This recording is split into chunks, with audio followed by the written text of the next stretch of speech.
Welcome everyone to this edition of Enabling Digital with Systems Plus, a podcast series. Today we are joined by Ravi Shankavaram, a visionary thought leader specializing in business architecture and the strategic evolution of business models through intelligent technology integrations. With extensive experience spanning CPG, B2B, and B2C markets, he brings deep expertise in AI and advanced analytics, next-gen infrastructure, and enterprise applications. As a dedicated innovator, Ravi continuously experiments with technology and business transformation to uncover emerging opportunities and enable revolutionary approaches to organizational effectiveness. Ravi, it's great to have you here today. Pleasure to be here, Sapan. Welcome, welcome. So, Ravi, let's jump right in. Speaking of evolution of business models, from your perspective, Ravi, when does it make sense for an organization to consider insourcing technology or digital capabilities globally, particularly in regions like India, rather than relying on partners or third parties? Yeah, the approach I took was to take a look at our competencies. What are we good at? You know, both from a region perspective and a headquarters perspective. And the idea was we wanted to do things well.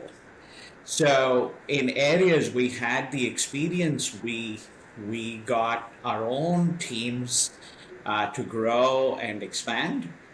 But in areas where we wanted to build the expertise at a global scale, we actually approached this insourcing model. And we approached it as early as 2014.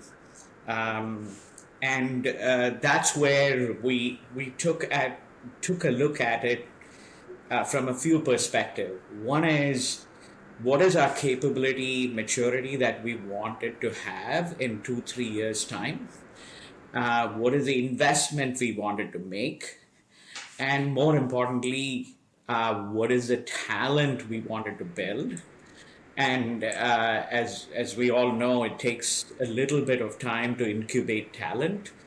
And that's where we saw a great partnership with Systems Plus to build that. So then at New Balance, and even for that matter, other organizations that you work with, uh, you seem to indicate it was a combination of things. It was a combination of speed, cost, control, innovation. All of these things played a role in the decision-making process. Is that a fair statement? I think you hit on all the key points there. One is, again, being an experimenter at heart is not just about technology, it's also about capability. So what we did was we definitely wanted speed, and speed was only going to increase over a period of time. And we all know that to build talent and then to achieve some critical speed, it takes a bit of time. And innovation is closely tied to it because you want the right talent there. And of course, cost and control is. We had a tagline after the pandemic: "Control your destiny." So this played right into that for us to keep building our expertise. Interesting. You mentioned you thought about this. You went down this journey starting in 2014. Obviously, that means you must have thought about it earlier. Most companies were not thinking this way. So, what sort of triggered it within your organization to start thinking in this direction? So in our case, we had built our own sort of talent expertise in certain competencies out of our India office with an eye towards supporting the globe, and various time zones. We actually had some lessons learned from that. We also knew what we couldn't do by ourselves. So that's where we looked for a partner, and Systems Plus was a great partner in helping us sort of incubate that idea, that approach, with the areas that we wanted to build the expertise on. And so that's where we started, with with with a small footprint, and then as the as we learned more about the model is also, uh, it's extremely important to remember that you have to make a commitment, Right. and you have to make sure, just like you're making a commitment to your staff, right? Your own in-house staff. This is no different than that. And then once you do that, you start seeing the results, and then you also build on experience. So one competency, once you've got that under your belt, it becomes easier to go to the next set of competencies. No, fantastic. And you're right. It is a commitment, and I think those who miss that point usually end up in disaster, and we've seen that happen multiple times. Yeah, this is not, if you just approached it purely from a cost model, this is not a good, in any relationship. If you just approached it purely from a cost model, that is not sustainable for the long run.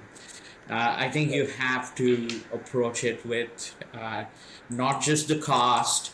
It is, how are you building your capability? How are you building speed? And then as you're doing that, you're also having a strategic control over your human capital and IP. Right. So, what's your? I'm gonna sort of ask you sort of a two-part question. I mean, today India continues to be a go-to location for scaling internal tech teams, thanks to a compelling mix of cost efficiency and deep technical talent. But back then, what made you choose India? I mean, a lot of people are talking about Latin America, a lot of people are talking about Eastern Europe, etc. People still do, but what made you choose India? One important thing was, we already had a practice, our own practice there, Hmm. New Balance IT. So that Right. helped us. But even if we did not have that, the reason we picked India was the time zone. We had teams that had to support, and even with the relationship with Systems Plus, we had teams that supported, that had eyes on the glass for Right. Australia, New Zealand, and the Japan, China, and all of that, right? So, and then even for Europe, uh, that became easy. Now, it's at times a challenge for organization in North America, from a time zone perspective. But again, if you use the model intelligently in terms of the time zones that benefit you, I think India is a very, very good answer. That was one part. The second part is the level of talent that you have there. Hmm. The level of talent, the ecosystem with partners like Systems Plus, that really, I mean, they had the experience of working with companies in the US and across the globe.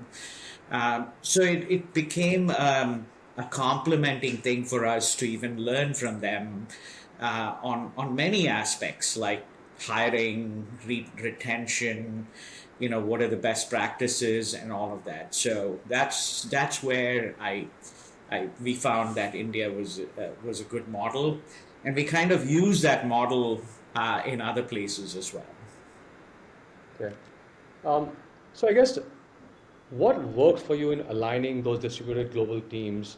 Not only, as you mentioned, you're supporting Asia Pacific, you're supporting Europe, North America, of course, right? But how were you able to sort of align the core goals of the enterprise, and sort of how do you ensure that the teams actually move at the same pace, and remain tightly connected to the business priorities, and just then start doing things on their own, or sort of start going in different directions? So one thing was, we there was a need for us to provide more support in.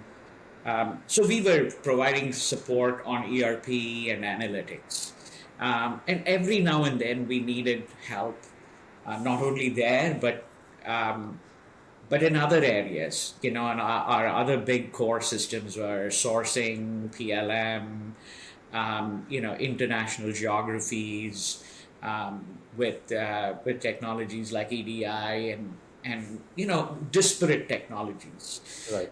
So what we did was we actually had a portfolio of our applications, and we said, where are we constantly needing more sort of burst capacity?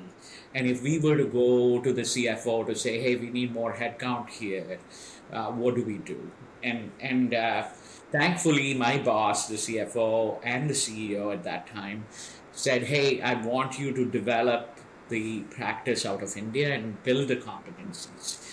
And that's where we took the approach of, we don't have experience building a PLM practice in India. So we wanted to have our teams here manage that process, but Systems Plus became a great complement for us in terms of hiring, onboarding, making sure that the practice was done right. And really it was a tremendous success. And so we built on it. So one is new competencies, and the other one was using burst capacity wherever we need it. Perfect. And yeah, that's a good way to think about it and makes a lot of sense. I want to fast forward to some of the trends that are happening today. Some of the, as you are well aware, AI, data, those are all very prominent conversations going on today. And a lot of companies are looking to India to set up their AI COEs and their data COEs. So as you sort of guide companies coming to India, thinking of setting up their AI center of excellences, what would you sort of tell them to think about, in a sense, the watch outs? How do you even tell them to approach the AI thinking? Because it literally is a very different way of thinking. And the funniest thing is the talent pool is so new, so fresh. It requires some of us who've sort of been, even though we've been in IT for so many years, it requires a complete sort of brainwash of forgetting everything that I've learned in the past and resetting my brain. So how have you balanced that? How have, in your advisory work, especially lately, how are you advising your clients to think about AI, how to build the AI capability, and how to build that in India especially? So let me start with data analytics and AI. And AI is definitely for real. There's been a little bit of hype, but it is a technology that is going to be here for a very For long sure. time. Agreed. So if you took that sort of longer term view, I think so you've honed in on the domain. Um, People are going to look for talent everywhere. So my first thing is, don't just get fixated on a particular geography to look at talent. If you're in North America, don't just say, I'll build the practice only here. So you almost need to have a multi-pronged approach. And I would like to use the term build while you buy, is this great insourcing model. So you start building your talent even in other geographies. India definitely has a lot of talent. And so you sort of build it in a dual fashion. Now the advantage is you also have some degree of cost competitiveness, but that shouldn't be the only factor. So when you take that approach, then what happens is you are now going with a multi-pronged approach. You're building the expertise, you're building talent, you're also incubating that knowledge in the organization. So it's not for this iteration, right? With AI, it's always what is going to happen with the next iteration, and sometimes that is the game changer. And so that's where I would say, and to some degree, it is not just AI. You can use this approach for anything, right? You can use it for cybersecurity, you can use it for infrastructure, you can even use it for enterprise applications, because that's where your key domain uh, people and technical experts come into play to architect the next set of solutions. So, if used well, this is definitely a very good competitive model. So, I guess looking at your experience, one of the major upsides of insourcing is the ability to shape the capability and the culture from within. So, sort of what approaches um, have you used, have worked for you to attract not only the top talent, right, but also build a culture that sort of has been so strong through and through at New Balance. I know we have that Systems Plus, but and I know you're very big on culture. We've had these conversations many times. So what has enabled you sort of to build that, and especially today when you're thinking of building something, sort of a capability within AI, when everything's just so new, how do you sort of get that alignment and thinking in place? That is a great point, Sapan. I mean, culture is something foundational, right? And it is sustaining for a long time. It also takes time to build. Um, so we as a company at New Balance, when I was there, and even my past experience, that is almost like a, um, a key attribute for a company to do well. And so, so the approach we took was we built our own practice. So we used some lessons learned from there. Even in the insourcing model, we never made a distinction between, hey, these guys are from Systems Plus, these guys are from New Balance. We never made that distinction. So there's a little bit of onboarding that needs to happen with your leadership. That's Right. extremely important, and you cannot cut corners on that. You cannot look at it as a transactional relationship. You have to look at it as a partnership that you're going to grow, right?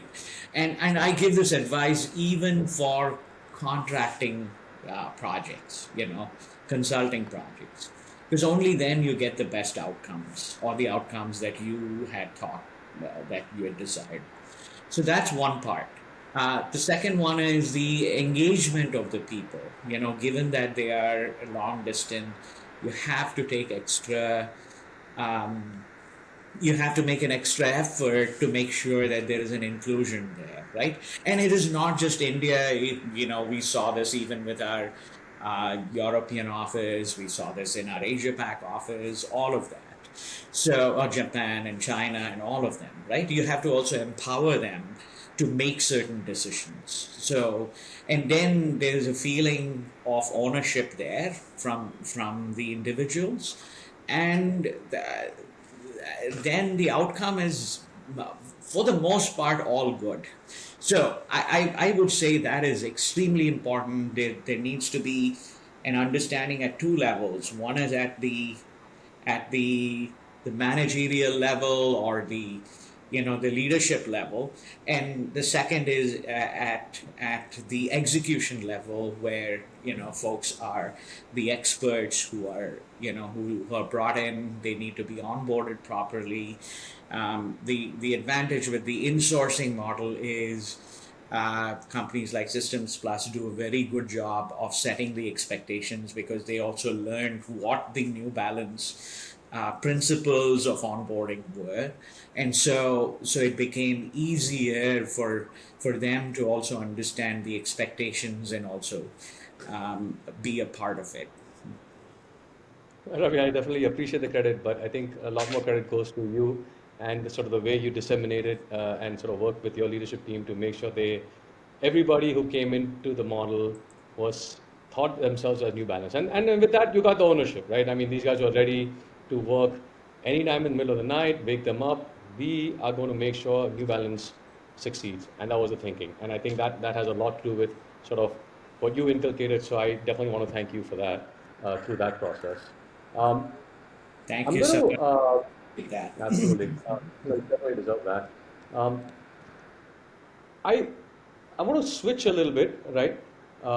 And sort of ask you, well, more than ask you, today the word insourcing has evolved to GCC, Global Capability Centers, and they truly have become global capability centers for most companies, right?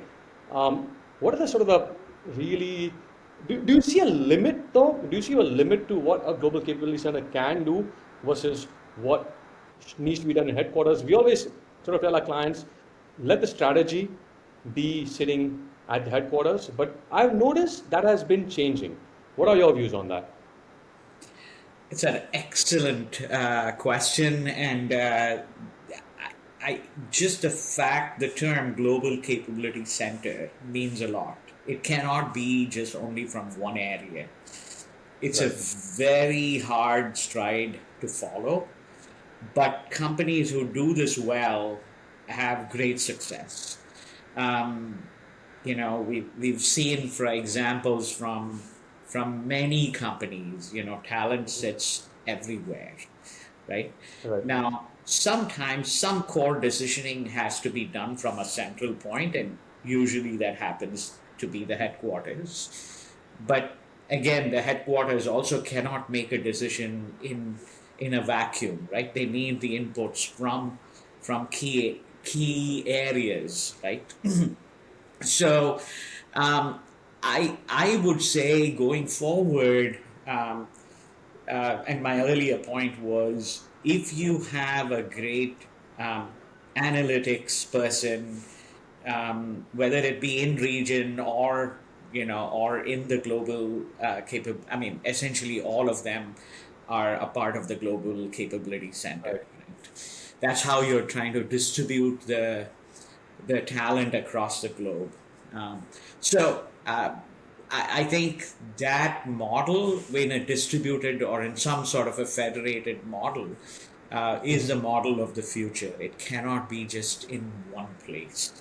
Now, um, the the challenges are time zones, decisioning, and all of that, and I think some of them can be complemented by bringing people together. Like Right. what COVID has taught us is we can work remotely and independently, but we can also come together, right? Right. And maybe that cadence has to be established and it's different for every company. But if you did that in a very, very disciplined fashion, I think it would pay you rich dividends over time. So then, I want to sort of take some of your wisdom. So, what do you feel that organizations typically underestimate when embarking on setting up GCCs? Uh, you know, what missteps sort of have you seen, and what do you feel can and should be avoided? I think a couple of things, or maybe more than a couple of things, come to my mind. One is purely looking at it from a cost perspective. You cannot look at this as a cost. Definitely, cost is an important Very true. attribute there. Of course. You have to have it as a competitive model because you want to sustain for a period of time, right? Second thing is that is underestimated is, oh, we let somebody else manage this and it's not our, if it works great, then it is us. If it's not, then it's somebody else. That cannot happen. It's like a shared responsibility, and one has to invest the time, just like you would invest the time in your local office, right? Even in your local office, if you did not spend the time, you don't get a good output. The third thing is making sure that you have your team be ready and take the right approach. Treat the team that is a part of the Global Capability Center as yours, even if they are not sitting here. Now, some of that has happened because folks are experienced post COVID, because you have people even Right. here working in different states or different regions actually, and that experience is somewhat elevated now. So organizations need to make sure that that is closely watched, and monitored. So I see a lot of companies sort of balk at the issue of the time it takes to set these GCCs up, right? Fundamentally, because either because they're used to the traditional model, right? But having said that, this is as you rightly said, it's an investment. It's an investment from all sides, right? So how do you balance the pressure to deliver quick outcomes with long-term investment that is actually required to build a strong in-house capability? I mean, especially in critical areas such as data platforms, cybersecurity, digital supply chain, and even AI for that matter today. So I think there are a few ways to make sure that this doesn't become a 3 year long exercise to see the result. Hmm. I would use a combination of first identify what is an area that you see that you can get immediate help and some wins. So you Right. build on the shorter term wins. You amplify those wins because when you start amplifying those wins, others will want to adopt. That's what we did at New Balance. So once Sapan saw that Ravi had success with a model, um, All right. and then Sapan said, I want to do the same thing. Right. Right. So it garners a little bit of acceptance. They're willing to put in. They're willing to learn from the peers. That is another very very important thing that groups need to do that. So don't start with a big bang. Start maybe somewhat small to medium, and start elevating the wins. Okay. So that's some great advice. But I do want to get your perspective on. In the end, you are a leader. You have a seat at the table. You need to show results. You need to demonstrate that this is working, etc. Whatever the case may be. So it's a lot of pressure for for any CXO because you're making a significant decision, and these are not decisions that are very easy to sort of take back. I understand our model enables a little bit of the ability to take chances more than maybe just going all in on your own. But having said that, what advice would you give to technology leaders who are sort of hesitant to move towards this global insourcing sort of model because of perceived complexity or just the internal resistance that you sort of people see, people think that the jobs are going away, etc. How would you navigate that? How do you manage that? I know you touched on start small, sort of learn fast, and then sort of de-risk yourself, but there's got to be something at the leadership level that you got to sort of have very clear in those leaders' heads saying that, guys, this can work if you do these things. So, what are your thoughts on that? Great point. Again, I'll echo the point. This is a model that you're developing with an idea of build while you buy. That that is one part. Mm-hmm. You're going to build capabilities, right? Every year you're going to say, I need capabilities here. I need to add capabilities here. And you're doing that with the C-level leaders, the executive leadership team, and it's important. And sometimes they are your best champions to say, hey, no, we know Ravi's organization needs this because it's going to help us. Right. Um, Now, if you bring those leaders into the mix to support you, and you also say that, hey, we'll do it responsibly with a cost model that is not that is somewhat responsible, and at the same time it's going to build our expertise. Um, I think that's a great place to start. The second thing is also demonstrating to the leaders that with the team we have today in a certain region, we can deliver X, but we Right. can deliver X plus something for you. Hmm. And in some cases, we can even deliver a new capability that we never had. And this is how we're going to do that. So that's an important thing to engage your sort of leadership team. It's not just the CFO, it's not just the CEO, it's your fellow peers in various domains. That's the first thing. The second thing is, again, I would echo the point of, since you're doing the build while you buy, you're being very deliberate in the way how you're building your capabilities. So you need to make sure that you are learning enough from it. Think of it as a learning exercise more than a delivery exercise. And that's where you want to make sure you have the right people on your team. It's almost like you're being an entrepreneur here, and Right. you're building that capability with a partner and a trusted partner. No, fantastic. Ravi, we'll switch gears completely. Final question of the evening.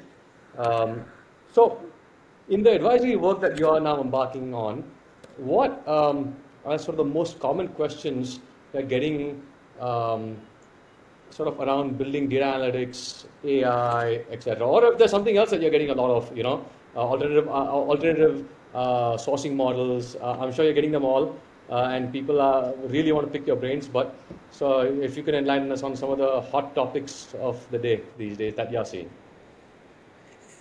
So it's interesting. We are at a crossroad of so many things all coming together, right? So Hmm. I'll start with, um, my passion has always been enterprise technologies at enterprise scale. Um, at times maybe in the last 20 plus years, we've talked about speed, we've talked about methodologies, but really, that was almost geared towards only tech. We never measure the speed of decisioning, the speed of adoption in the line of business. So now leaders are asking me, how do we do that? Second thing is the importance of data. Um, you know, if you understand, and I break it into two parts. One is the interface applications, I call it, and they can be the enterprise applications, and I call them. This is my own term that I coined, called domains of truth, right? And if you start honing in on that, then you start capturing data, and then data with advanced analytics and AI starts giving you patterns that you were not able to see, or it took a long time for you to see, because you had to spend so much time in assembling all the information. And now AI that's the game changer about AI. And again, I would caution companies not to get um, bogged down by very large, initiatives. Break it into smaller chunks, and I Right. call them digital dots. If you start building these digital dots, then you have a better shot at connecting the dots to a picture, and that's what is going to inform you. So this is my message to organizations, and almost break down the one is the orgs have done a better job at breaking down the silos, but my message to CEOs and board members are, break down the sort of monolithic way of thinking.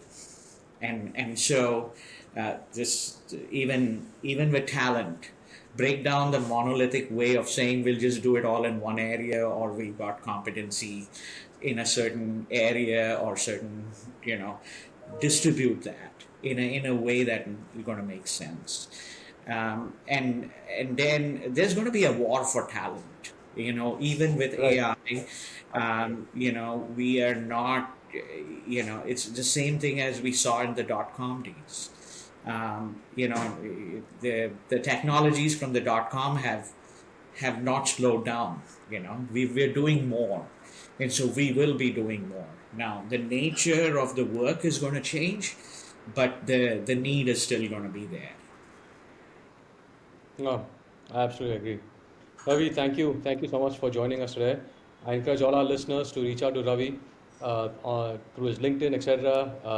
He's got a wealth of knowledge and one of the nicest guys you'll ever meet, to be perfectly honest. So I really do encourage all of you to reach out to Ravi and pick his brain, if nothing else. But Ravi, thanks once again. I really appreciate it, and we look forward to seeing each other more often. And if not, see you in the US next time I'm there. Thanks all for joining, and looking forward to the next episode of Enabling Digital with Systems Plus.